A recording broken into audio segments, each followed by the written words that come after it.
Hello, students. I hope all of you are busy in your studies as you have to take up public examination.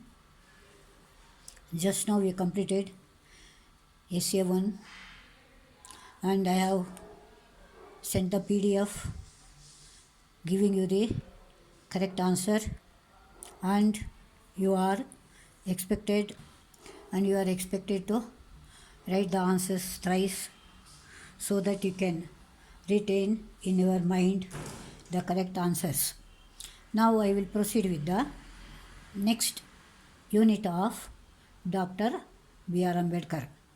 In the previous class, we had seen why Jawaharlal Nehru chose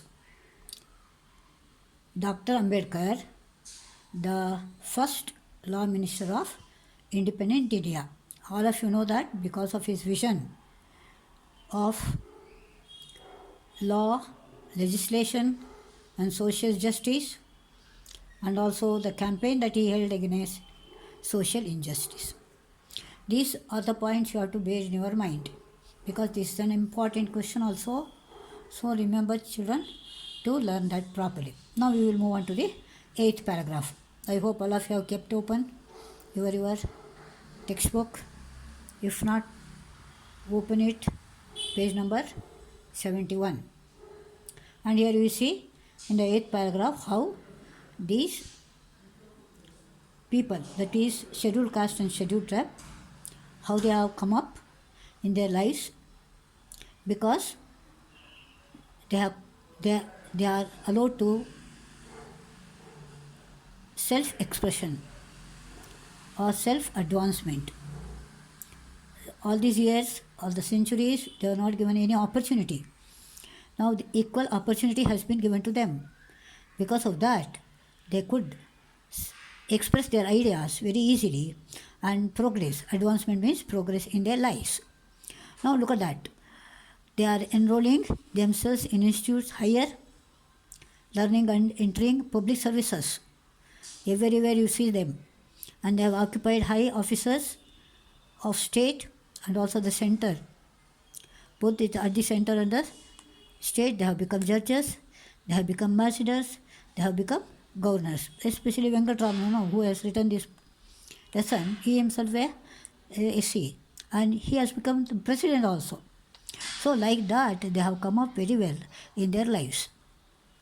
And then he says, in spite of their position has been raised, he says still there is some work to be done on the social plane, that is in the social field. The annual report of the commissioner says it seems the scheduled caste and scheduled tribes list several violations, that means they have gone deviation of the law, and several instances are there, and which you don't find in a law book. Statute is law, and member of the scheduled caste have been discriminated against. He says, in spite of giving them equal opportunity, they have been discriminated. They have not been given proper opportunity. Baba Sahib Ambedkar truly complete only when social discrimination is completely eliminated from our society. Underline. With his work of uplifting the scheduled caste and scheduled tribe will become realized only when eliminated means removed from the society. If this discrimination, that is upper, higher caste, lower caste, if that variation is removed, then truly we are following the path of the Baba Sahib Ambedkar. And now he has also stressed very importance on the constitutional methods of achieving social objectives or aims. So in that he says something regarding the institutional method. He says there are civil disobedience, that people not obeying, and then non-cooperation, there is no understanding, and then satyagraha. Now you will find, no, he calls them grammar of anarchy, there is going chaos. It will cause all confusion. So he calls democracy grammar of anarchy. And why does he say?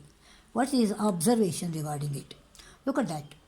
There, especially in free India, there is no point in having public agitation.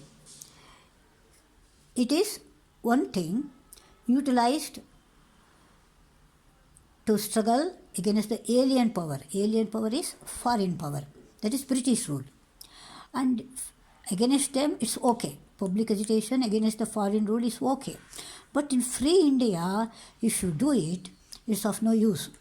He says the rights to rebellion is recognized against a government without people's consent, be it alien or national dictatorship, but not in a democracy based on free and fair election.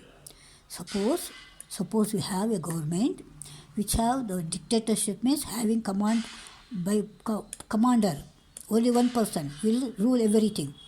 And if you have that, then you have agitation.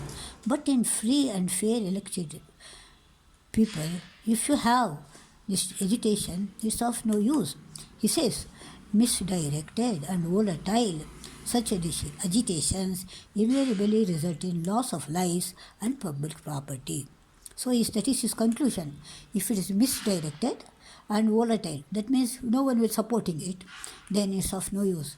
There will be some confusion, loss of lives and public property. You just know, last month itself you might have seen what happened in some corners of Bengaluru, where unnecessary, misdirected and volatile agitation was there, causing loss of property and everything. So children, remember, in democracy, agitation is not good, but it should be done or taken up only if it is necessary under proper guidance. Unnecessarily, it should not be carried on. So children, I stop here. We will continue that in our next one. Till then, see you. Bye bye. But children, better listen to this carefully, understand each point. Any confusion, you can call me. Okay, bye bye. See you.